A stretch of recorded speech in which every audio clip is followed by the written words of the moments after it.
Hey everybody, welcome to the Clydesdale Fitness and Friends. My name is Scott Schweitzer and I am the Clydesdale, and I am so excited to announce our partnership with RX Smart Gear is our newest sponsor to our podcast.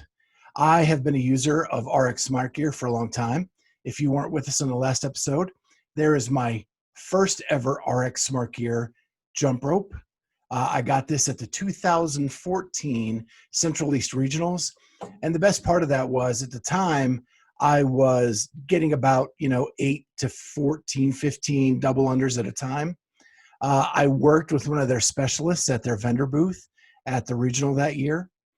They taught me some tips and tricks. I got a rope sized and made for me in whatever color and shape I wanted. And after that, I was able to string together about 30 double unders at a time. And for a Clydesdale, that's pretty darn good. We'll take that in the open. Anything that doesn't like bust up our open workout and we can just kind of keep moving with those double unders is pretty awesome. They have a lot of shapes and sizes of all kinds of ropes. They also have grips and gear that are available, training tools to help you get more proficient with your double unders, backpacks, duffel bags, things like that. So check them out at rxsmartgear.com.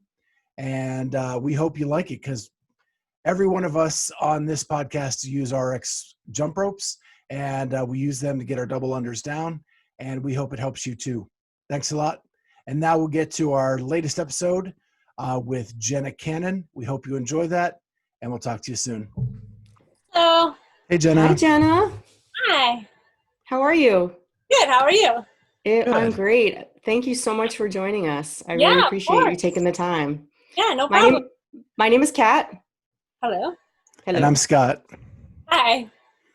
Nice to And meet we you. are just over the moon to have you. I'm really excited. Thank you. Yeah, really want to get to know you. Are you having a good day? Yeah, great day. It's nice and sunny outside. Just came in from outside. It was very hot, actually, but. Yeah, we got rainstorms in Ohio pretty bad. Oh, really? Like all day, thunder, lightning, the whole bit. Oh, that's a bummer. Yeah, we haven't had rain in a month.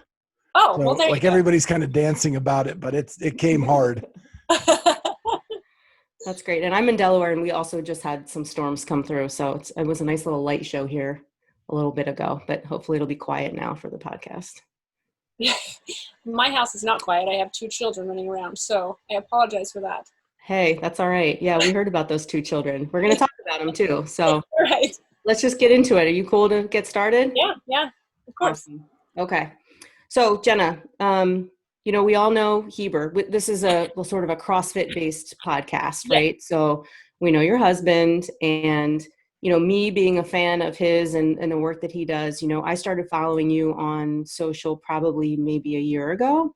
Oh, yeah, to just, get a little more personal stuff about your kids and, what life is like for you guys. And I just wanted to get to know you more because you've got a great story. And I know recently you've been talking a lot about some things that you're dealing with regard to OCD. And I just think that the more you can reach out to other people to sort of help understand it, I think the better. And I thought, what a great way, to help you do that. And I'm just curious about it myself. So thank you. I really appreciate that, actually, because a lot of people have OCD and don't know not a lot of people, but people don't know they have it for a long time. So I'm trying to bring awareness to it so that they can get help. So thank you. Yeah. And I've learned a lot just by following you. So that's kind of the other reason why I want to bring it to light, but want to sort of get started with just your background, right? So tell us a little bit about how you grew up and where you grew up and what life was like back then. I grew up in Salt Lake City, and I am the oldest of 4 kids. I have a sister that's 2 years younger, and then twin sisters that are 7 years younger. Okay. And I'm really close with my sisters. I was basically the mom. My mom had really, really bad depression, so she spent a lot of time in her bed. So I kind of took over the mom role, which was rough, but I know how to be a mom now. I was prepared. And my OCD started when my mom was pregnant with my little sisters. Oh, wow. So how old were you at that time? 6. Okay. So it's a lot of times it will be triggered for people by like a traumatic experience. And my mom was really like on her deathbed sick with my sisters, which as a 6-year-old, that's very traumatizing. Like thinking your mom and your sisters are gonna, like, these babies are gonna die, your mom's gonna die. I was like totally traumatized. So I developed OCD, which is like kind of a way to control your environment. So Okay. I kind of like compensated trying to keep everybody safe. So that was like my role. I had to keep anybody from dying. So from 6 years old on, I kind of was like the protector of everybody. Yeah, and that's super heavy. And I think there's a misconception, I think, in the general population about OCD, that I always thought OCD was you have to wash your hands a bunch of times, and you have to lift up the phone switch, the switch to the light 8 times, in a pattern, and you have to go around the circle. Like we've seen movies where that's sort of been depicted.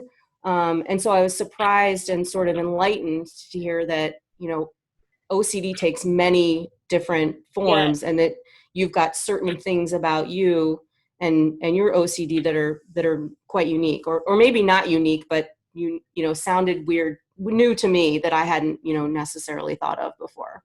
Yes. So the way that OCD is portrayed is the compulsions. So everybody with OCD has some sort of a compulsion, whether it's something they do like washing their hands, or it's a mental compulsion, like they're thinking of a thing over and over and over again.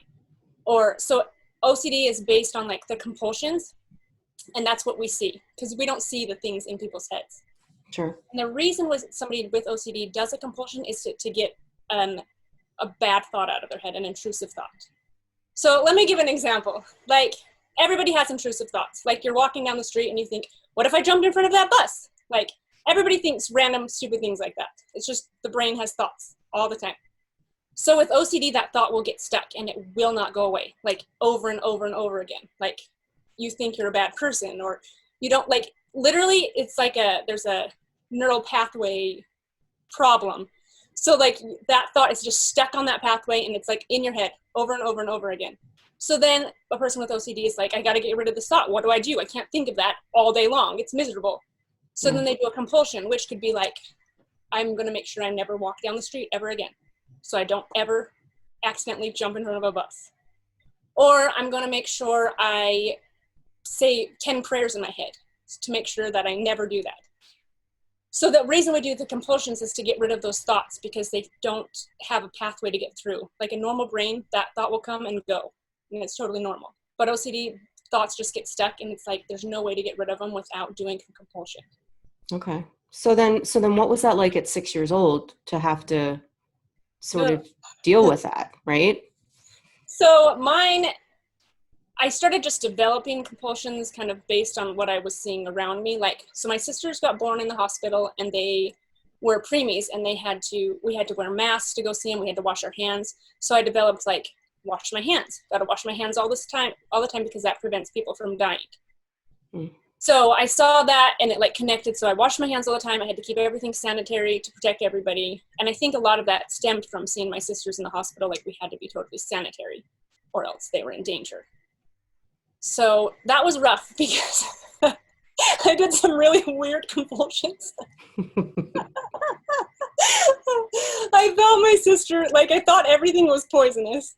So like our silverware and stuff, I thought there was poison on the silverware. So before I would give my sisters food, I'd lick their silverware so that I would get the poison in case there was poison, and so that they wouldn't die. Save them from your own saliva, right? By your own saliva. Because I got the poison and then they were safe. But then I made my parents taste my food before I ate it because they could die. Okay. So did they know this was happening, and were you getting any kind of help, or? So they didn't know. Well, they saw that something was happening, but they didn't understand it. Nobody knew what was going on. It was so weird. Like there's some weird behaviors. But finally, we found a psychologist that knew what it was when I was going into 7th grade. He had just been to a seminar about OCD. So I think I was 12. So we figured out what it was, and then I was able to get the proper treatment for it and medication. So then it took a long time, like a lot of behavior therapy. Mm-hmm. But after several years of that, then I was great. I was able to go on and leave the house. I couldn't leave the house for a long time. I quit school and just was at home. So School as a middle schooler or as a teenager? yes, in 7th grade. Well, 7th grade I went a little bit of school, and then 8th grade I just didn't go at all. I couldn't leave my house. Okay. I went to work with my dad sometimes, but it was Wow. really rough. Like, because everything was scary to me. I couldn't touch anything. I couldn't like be outside in the environment, or else I'd have to go in and shower like multiple times, like wash my nostrils and my earlobes, and it was just too much work. Like everything was too dangerous. So how did you spend your teen years then? So I went back to school in 9th grade. I did therapy in 7th and 8th grade really intensely. And then in 9th grade, it was like something switched. I'd figured out enough stuff that I went back to school and I was great. Like I still had OCD, but I knew how to cope with it. And it was like so much less. Like it was on such a high level, and it was way down. Like it was barely there. It was still there, obviously. I don't know if you can get rid of it. I think some people kind of can. But so I had a great time for the next, I don't know, a bunch of years. And then I got pregnant with my son, and it came back so bad. Like, Really? whoosh. Okay.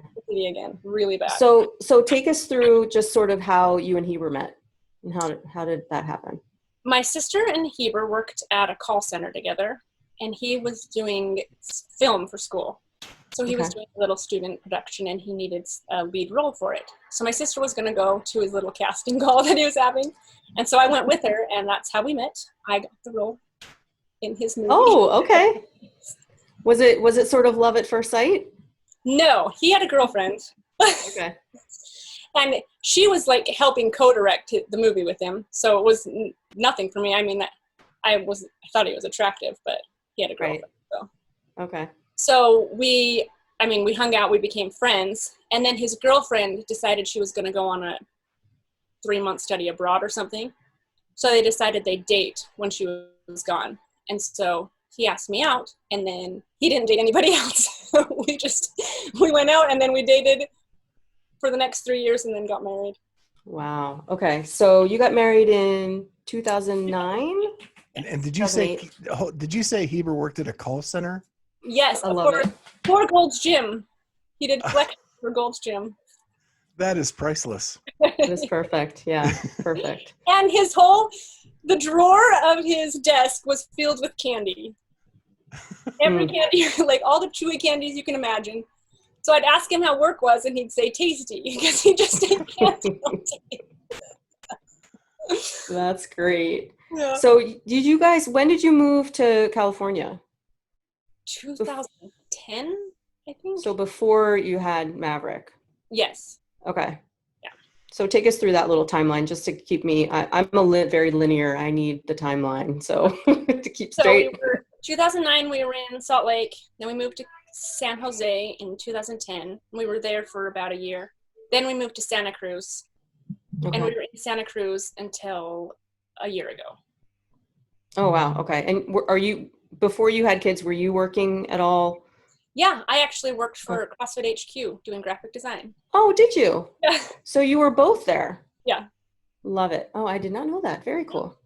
Okay. So we moved there, and it was like this tiny little office, and it was Heber, and then they had me doing freelance stuff, and then I started going into the office, and I had to sit on the edge of his desk because there was no space. It was like the tiniest little cramped thing, but it was fun. Did you have any input into the Pukey graphic at all by any chance? That was before me. Before your time? Before my time. Because you actually have a phobia of vomiting, correct? Yes, so I do. That would be super weird if I wouldn't you did be the able to Pukey, do that. No. Pukey logo. No. Yeah. No. Did you graduate from college with a graphic design degree? Yes, I did. Okay. Well, marketing, graphic design. Awesome. Yeah. That's really cool. Thank you. And you started like another website with like coloring pages, activity sheets. Was that part of, how did that come about? So my son loved to do coloring pages. And so I was just kind of like freelancing coloring pages for him to do. And my sister was like, well, you should just put these out for people to see. So we decided to, I kind of teamed up with her to run the website because I hate doing that sort of stuff. And so I made coloring pages that went with we belong to the Church of Jesus Christ of Latter-day Saints, and we have like a lesson plan that kind of goes with like globally through the church. So I made coloring pages that went along with each week's lesson, but I got overwhelmed doing that, so I stopped. So let's go back to, so Maverick is born in 2014. Yes. And up until that point, your OCD was pretty much under control, or at that level that you were feeling good and functional and all of that. Yeah. I still had like major phobias of chicken and eating at restaurants. Like I would do them, but I still had a lot of anxiety about that. Mm-hmm. But it was still like I could live. It was fine. I wasn't Okay. in a state of anxiety all the time. Okay. So then what happened when he was born? It happened when I got pregnant with him. Like I have this Okay. person that I need to protect. So that protection instinct came back, and it, like when I was pregnant with him, I was like, I don't want him to get born because then he'll be in the world and I don't know how to protect him. Like in my stomach, at least I have some sense of protection. So it's like I just felt so overwhelmed, and OCD loves that, wants to be in control. So Yeah. And did you have a relatively, aside from, your anxiety, did you have a normal pregnancy? Like, I mean, I was really sick, but that's okay. fairly normal. Did it bring you back at all to when you were a child, when your mom was pregnant with the twins? Like, did that kind of No, I didn't. parallel? I mean, a little bit. I was a lot less sick than her, though. Mm-hmm. So, I mean, I was worried that I was going to be sick like her during my pregnancies, Right. and I was so much less sick because she had hyperemus gravidarum, which you're like, have to have IVs, and you're so nauseous and you can't eat at all. Yeah, yeah. So I was quite sick. I had to eat like every hour or else I felt very nauseous, but it was so much less than her that I was like so thrilled that at least By I went comparison. to the hospital with IVs. Okay, so then Maverick's born, and then how are you handling having a newborn? It's so hard. I mean, I did fairly good, but I literally went into a state of panic. My fight or flight was on, and it didn't turn off for years. Just like never turned off. Which Okay. like every time he cried or moved or whined, literally it was like I felt like I was electrocuted. Like in my hands would have an electric shock and go tingly. Oh, that was exhausting. Oh man. So how did Heber help you? Assuming he helped you to sort of get through all this and give you support. He was great. Like he got quite a while off for paternity leave. So Mm-hmm. basically I sat in a chair with Maverick and fed him, and Heber fed me. That's how it worked. Which was life-saving, obviously. But the OCD, that I didn't actually tell him that my OCD was so bad. I kept that hidden because I was worried he was going to be, well, it's weird. OCD is weird. Mm-hmm. People don't understand it. So I was worried he was going to be like, what the heck? I didn't sign up for this. This is the worst. So that actually made my OCD worse because I was trying to pretend I didn't have it. Okay. Which he knew I already had it because I had done things before, but it was just so much worse that I was like, I got to keep this on lockdown. Nobody can know about this. Yeah. Well, I imagine that is scary because it's got to be, a little bit of a burden on your partner, right? If you're having trouble dealing with day-to-day stuff and needing to rely on them in a way that they may not have expected, right? Yes, exactly. Yeah. Okay. So then I'm sorry. No. How long did you keep it on lockdown? Like how long did you try to keep it from him? I mean, I just kind of like let little things out a little bit at a time, like ask him to wash his hands after he did something, but just like little bit by little bit until like probably this past year that I've been like really like letting it all out, all of the OCD. But it's funny because I'm like, I'm doing so much better. My OCD is so less. And he's like, I don't think it is. And I'm like, actually it is. You just didn't know about it before. Right. Yeah. Do you think sharing it has helped? Yes. Oh my gosh.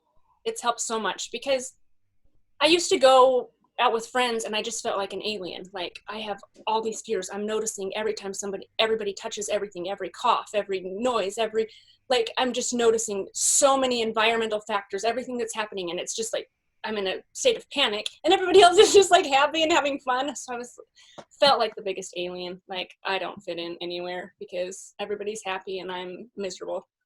So finally, when I just like started talking about it, I was like, I don't have to pretend that everything's good. Like I'm just gonna be me, and it's okay. And if people are offended, then oh well. But I can't, like, I felt too different. So now I feel different, but people know I'm different, and it's okay because I've let it out. You talk about OCD being not a problem, but a journey. It is. What do you mean by that? So I've learned so many like amazing things having OCD, how to like be compassionate and to see things from a different perspective, especially be compassionate with myself. So I've just like get so angry sometimes, like why do I have to be afraid, or why is it so hard for me to go to the grocery store, like it's so stupid, I don't want that. And so I'm learning to be compassionate with myself and to love myself, and then that goes towards other people too. Like if somebody has a problem, I'm like, oh, I understand, like this is hard, but I love you and we've got this. Like it makes you stronger. So it's a whole like, it's like a mental workout. I'm having like a mental workout all the time, and I'm getting freaking strong with this. So what are some of your anxieties today in terms of, you know, your compulsions and what you're sort of dealing with? Do you still get those migraines, those sort of terror migraines? And I still get migraines, but the difference is, so I know that I get a migraine, like if I have a panic attack or I get really, really scared, I'll know I get a migraine. And then in the past, I would be like upset, like you got scared and now you have a migraine and now it's going to get worse and you're going to be in your bed for 5 days and this is going to be terrible and miserable. And now I just say, okay, I got really scared. I have a migraine. It might last for a while. It might not, but it's okay. I've survived every other migraine and it's okay. And literally just that change of mindset makes it go away super fast. Like sometimes it will last a day, sometimes an hour. So yes, I still get them, but just like looking at them without being like terrified of having a migraine, it's like, it's not a big deal. It's totally fine. Yeah. So a quick question. When I see what you write, like in social media and even talking today, you talk about the OCD almost like it's another person. Yes, it is. It's not. That's how I think of it. I don't know why a lot of people with OCD do that, because it's like an invader. Like these aren't your normal thoughts. Like I want to be able to, I've got to think of an example. Gosh, what are some of my OCD fears? Like, let's talk about the egg thing. Oh, the egg. That was a big deal. This was fascinating to me. This was, I think, the post that made me want you to come on this podcast when I read that. It was fascinating. So I developed orthorexia, which is like an OCD related or eating disorder. So I can't eat anything if I think it's not good for my body. Like I literally cannot do it. You could be like, this is the last food on earth and you will die if you don't eat it. I couldn't eat it. Like it's terrifying for me. So I started following Medical Medium. I don't know if you've heard of Medical Medium. He has a whole like nutrition thing that he lives by that's helped a lot of people with a lot of mystery illnesses and stuff. So I started following him because I had severe eczema and it cleared my eczema up. So I was like, oh, I have to follow this. It like imprinted in my brain, like this is the only way you can possibly eat. If you don't do this, you're hurting your body. So in that, it was like, don't eat eggs. Eggs are really, really terrible for you. They feed viruses. They are like the worst possible thing you can eat. So I just stopped eating eggs. Like, okay, no more eggs, which was terrible because they're literally one of my very favorite foods. Like, I love eggs. So, but it wasn't that hard because I was like, okay, I'm not going to kill myself and eat an egg. That's fine. That's easy. Until every day Heber makes eggs every morning. So I just smell eggs every day and be like, I can't eat those because it will kill me. And interestingly enough, I think he's fine if he eats eggs, but somehow my body can't handle them. That's one of my OCD things. Like my body isn't capable. I don't know where that thought came from. So I just started getting like not hungry, like I don't want to eat any food, nothing sounds good at all, because I have such a strict, like, few foods that I will allow myself to eat. And Mhm. once you've been eating those same things for 2 years, it's like, I'm not hungry, I don't want anything, I was just tired of food. So I worked with my OCD coach, and she was like, okay, you don't want to eat any food, but think about it. If you could eat anything, what would you want to eat? And eggs was the first thing that came into my mind. So she's like, okay, do you think you could eat an egg? I don't know. I don't know if I can eat an egg.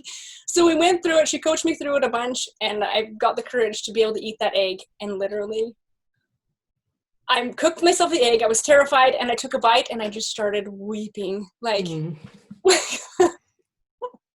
wow, it was so like I'd been restricting myself, like have put myself in this little box where I couldn't do anything, and it was like I opened the door and like, whoa, there's a world out there. It was like the most freeing, amazing thing. An egg, so simple and so beautiful. Oh my gosh, it was wow.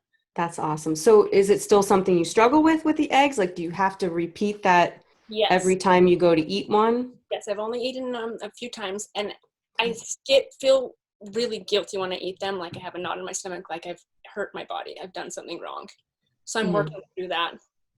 So yes, I've only had them a few times. It's very hard for me.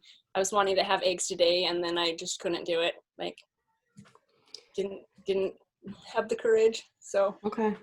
it's a So, so Heber is known as a breakfast guy, right? That's yes. like part of their stick I with the know the Buttery pancake. Bros. And when you're traveling with him, what is that like going out for breakfast?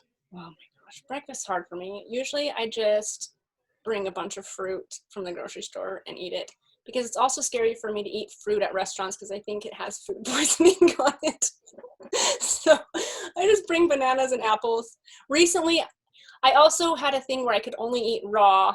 Well, I only ate raw for a very long time, and then it was I could only eat raw until the afternoon. So recently I started being able to eat cooked food in the morning. So I will have like one of those like to go oatmeals that you just pour hot water in. I'll do that. But it's really hard for me to just go and have everybody's eating breakfast and I don't feel like I can eat any of the things. I'm too scared. How did you handle this pandemic that we're in? This is interesting because literally everybody's so terrified that there's a virus and it's on everything and everywhere. And I've felt like that forever. Like my brain, it's not any difference. Like, Yeah. yes, there's viruses on every surface, every person's carrying things. That's how I've always felt. So it didn't really change that. Does it make you, does it comfort you to know that people are wearing masks now? Like, does that feel good to you No, I that, hate that. okay. I mean, it kind of comforts me because I can go out and be like, okay, yeah, I'm not going to get the virus. But then also what I do to like exist in society is I watch what other people are doing and I'll be like, oh, they're not wearing a mask. The world is safe. I can go out. And now I see people wearing masks and sanitizing their hands and not touching things. And I'm like, oh, the world really is dangerous. I was right all along. So it's been very harmful Okay. to me. Like, I don't want to go in public and see that because it's like, oh yeah, OCD was right. Everything's dangerous and scary. Yeah, it just kind of feeds into your compulsions and your So anxiety. I don't like that at all. That's interesting. Very interesting. So I read too that you went to Wadapalooza, right? And that when you came back, you decided that's sort of when you sort of came out publicly with your OCD and you started writing more about it in social media. And you decided like you're not going to live in fear anymore, or you're at least going to make some efforts. Did something happen there that made you do that? Like, where did that come from? I had been writing about it before. I think I just started posting more often Okay. after that.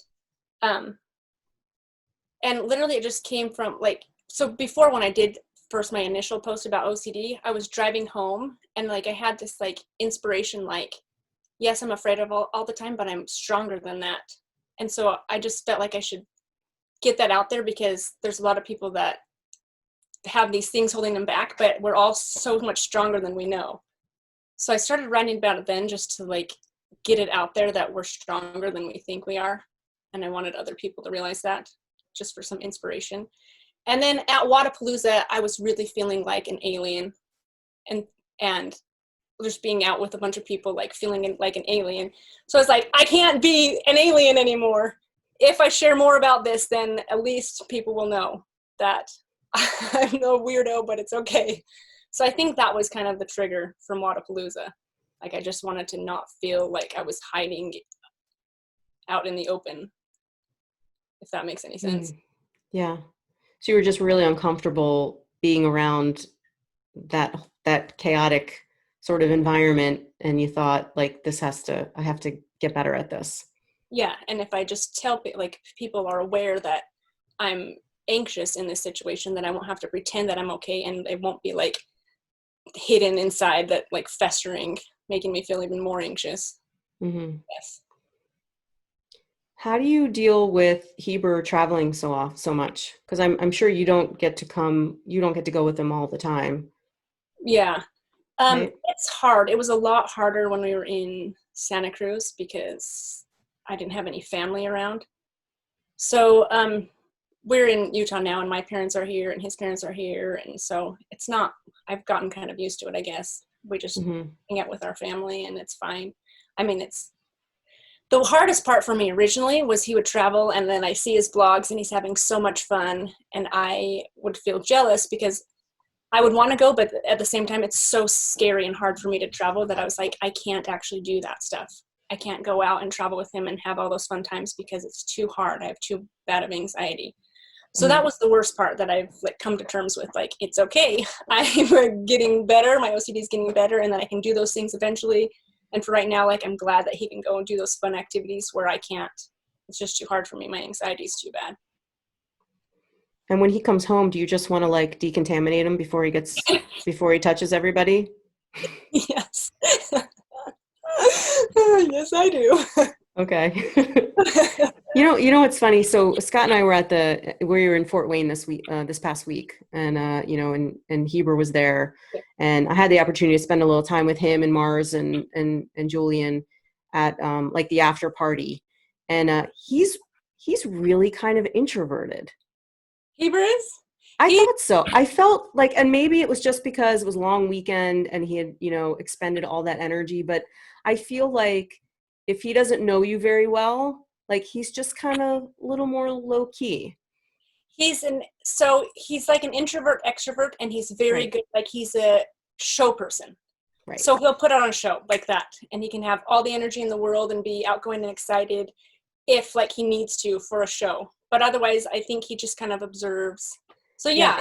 Exactly. And that's the case. Like, the environment that we were in, there weren't, fans there. It was just people hanging out, having dinner, having a good time. And he was very subdued. And I just, I was kind of looking over, waiting for him to sort of, He's a lot calmer than you expect. Yes. Yeah. He's like very, very, very high energy, but then he's like very down to earth and calm, and you can sit and have a conversation with him. So it's not like he's insane, high energy all the time, which would drive me crazy because well, and I think people that didn't know him would assume that just based on his sort of persona in the media. And he is very excitable. Like, if he's excited about something, oh man, the energy level is way up there. So I got to ask just some silly questions. So what's the deal with getting dressed up in fancy clothes on tax day? What is that about? He has to put on his accounting socks and shoes. I see. Okay. I have no idea when that started, but one day it was like, hey, we got to do our taxes now, and he came down wearing fancy socks. And I was like, okay, perfect. That is great. And are dinosaurs still a big part of the boys' lives? Yes, they're outside being dinosaurs right now. So It's all about dinosaurs in our family. Love it. Oh, we're going to watch Jurassic Park tonight. They've never seen it before. It's the fun. most exciting thing they've ever experienced in their lives. So the original? Yes. Oh wow. Hopefully they sleep, because I'm worried they're gonna have nightmares. But they say they're ready. They've been insisting they're ready. So we'll see how that goes. That's great. Do you guys want any more kids? Yes, I want a girl, but okay. Oh man, the whole pregnancy, having a baby OCD thing is terrible. So we'll see. Well, it sounds like you're in in a better place and starting, sort of evolving with everything. And, maybe it's not going to be as bad. You never Yes, that's know. what I'm hoping. Like, I'm finding that like running away from OCD and trying to avoid it and not have it makes it worse. And I'm not saying like I'm going to embrace it and wash my hands all the time, but if I'm like compassionate, like, okay, yes, this is scary and that's okay, you can do scary things, then it kind of subsides and it's not so bad. So Hmm. going that route, like just barreling into the OCD, and it seems like it's working. So So I have a quick question. You were in the video blog with Steve Cook, yes. where you guys blew up your biceps.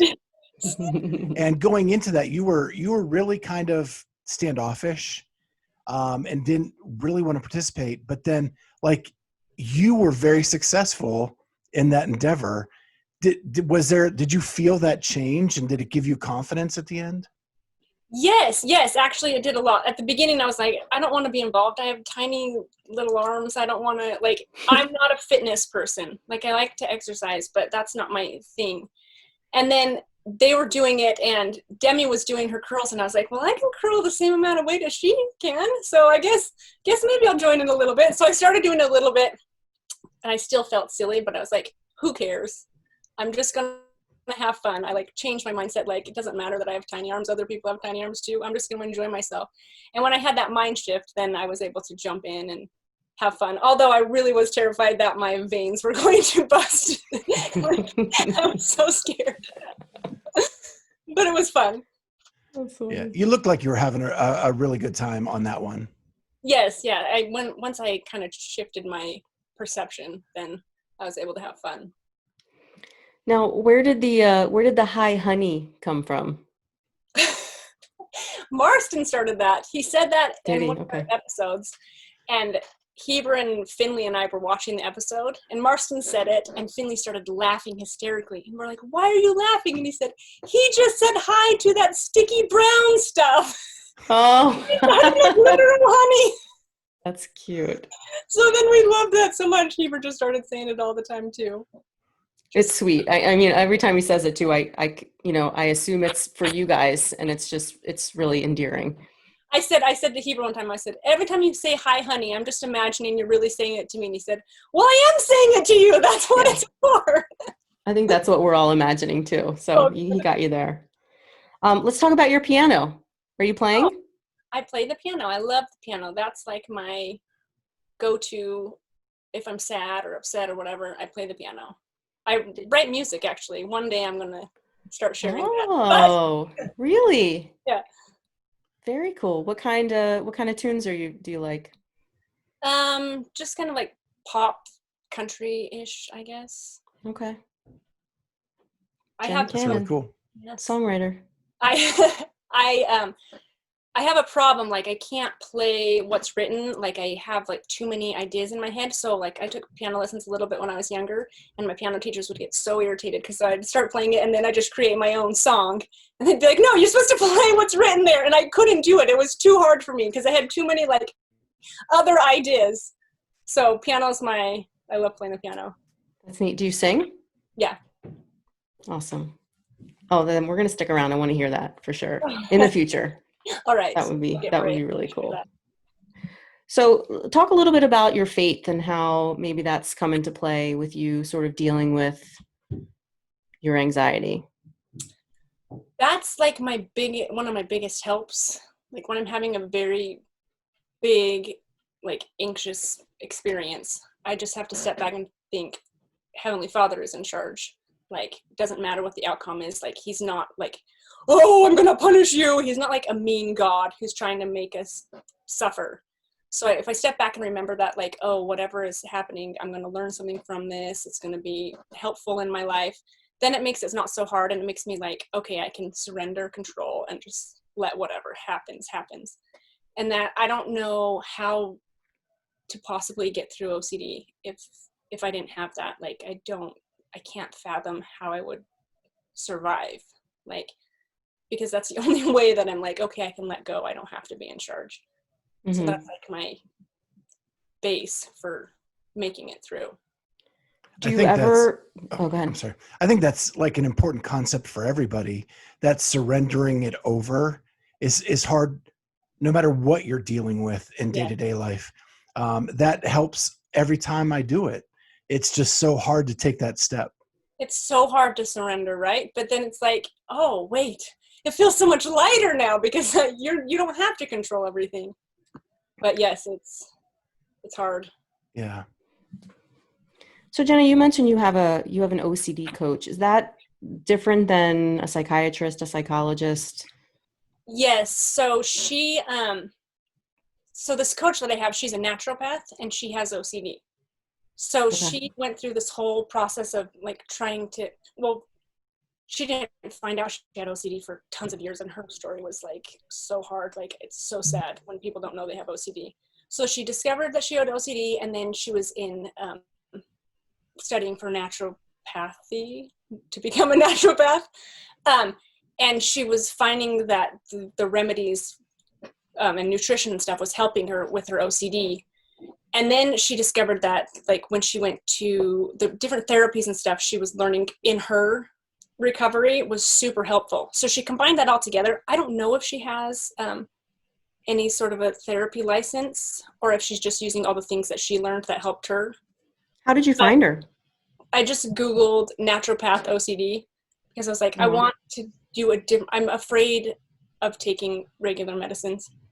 So I was like, I need something different that can help with my OCD. And I Googled her, and then I found an article about her and how she had OCD, and then she used homeopathy and different therapy to help with her OCD, and then she was just combining that all to help other people. So it's like, perfect. I've always wanted to work with somebody that actually has OCD because they can understand it. Because, I mean, as much schooling as you go to, if you've never experienced it, I don't know, like, yes, therapists are very helpful, but if they haven't experienced it, I don't know how much help they can do if you don't like know what it feels like. Like, she'll be like, I know this is going to come up for you, or this is whatever, because she totally understands exactly my thought process, like why I'm thinking the things I am. So that's been super helpful because she's like, yes, I have that too. And I understand, and this is what we should try. And everything she says resonates so well. So that's super helpful. And is she local to you, or are you like Zoom call with her? I do Zoom calls with her. Got it. Okay. Because I'm just thinking, like, for people that are watching that, how would they even maybe know that they have OCD? Say they're not diagnosed. Like, what are some of the things that people should be looking for? Or maybe in their loved ones too, right? So to help other people sort of realize what's going on. Yes. So compulsions is the easiest, like, outward thing to notice on OCD. So if somebody's doing something, like, are really distressed if they can't do something. So like for a child, if you want to change up the routine of what they're doing and it upsets them excessively, like they can't manage to do that, that's kind of indication of it. Like, changing the routine or not being able to do something that they regularly do is a big indicator. Okay. OCD. So like, if I want to wash my hands after something and I'm not able to, like, I'm very, very upset. It's very hard for me to do. So, and then doing compulsions, that's usually very easy to notice. I mean, some compulsions are easy to notice, like hand washing, or it's different, like twitches, things with like hands. There can be things like that. Like, trying to think what else. Like, if somebody, how to tell if you personally have OCD. Like, the best way is, like, if you have a thought in your head that won't go away. That's what OCD is. It's intrusive thoughts that just won't go away. And it could be about, like, literally anything. OCD comes in all sorts of forms. Like, one OCD thing is if you're driving down the road and you hit a bump, you're sure you've run over a person. And you literally can't continue driving. You have to go back and check and make sure you haven't smashed somebody. So I don't know, just having thoughts that are stuck in there that won't go away without doing something to make them go away. Do you almost feel like you're in like a loop? It's a loop. It's a brain loop. Mm-hmm. Okay. And is it typically manifest itself at a young age, or could it? No. A lot of people get it at a young age. A lot of people just get it suddenly out of nowhere. Like, just I don't know exactly how it happens. With me, it was trauma. Right. But some people just all of a sudden, I was watching a video about people explaining their OCD, and one girl explained like one day, like suddenly she just had to sanitize everything, and nothing felt clean, and she had no idea where it came from.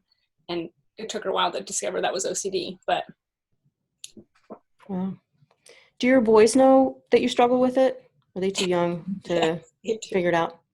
They know about it. Finley the other day said, "I'm happy because I don't have OCD." No. Oh, buddy. We all are, buddy. We're all happy because of that. And my other son, Maverick, is always saying, "You're going to make me have OCD. I'm not going to wash my hands because you're going to make me have OCD." Oh, that's funny.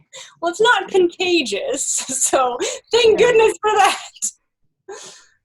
Awesome.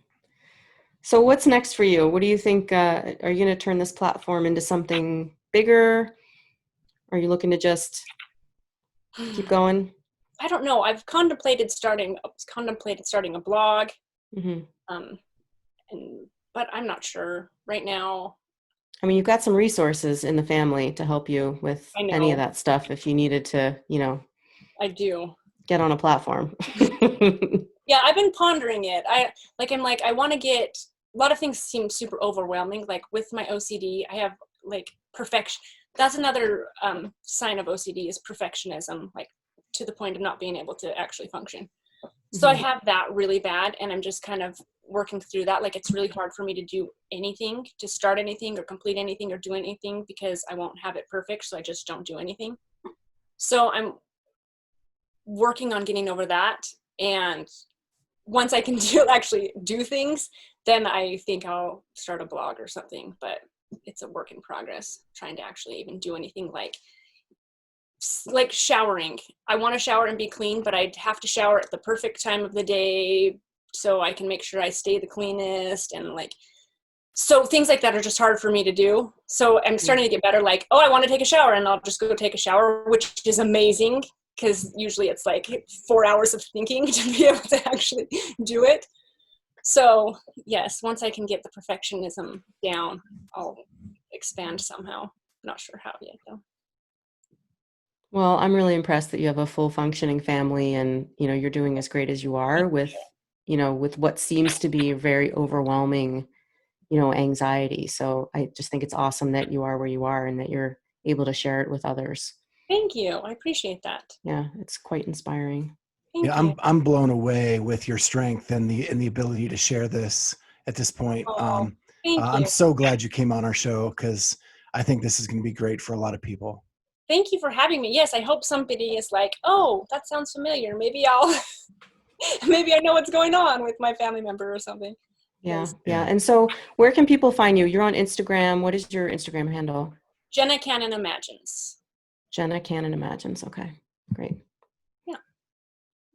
Well, we really appreciate your time. You've got a very inspirational story, and we're constantly rooting for you. Oh, thank you. That means a lot. Thank you, really. Yeah. Thank you so much. I really enjoyed this time.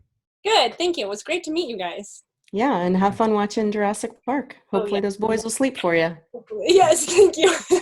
All right. Have a great night, Jenna. We'll talk soon. Take care. Bye. Bye.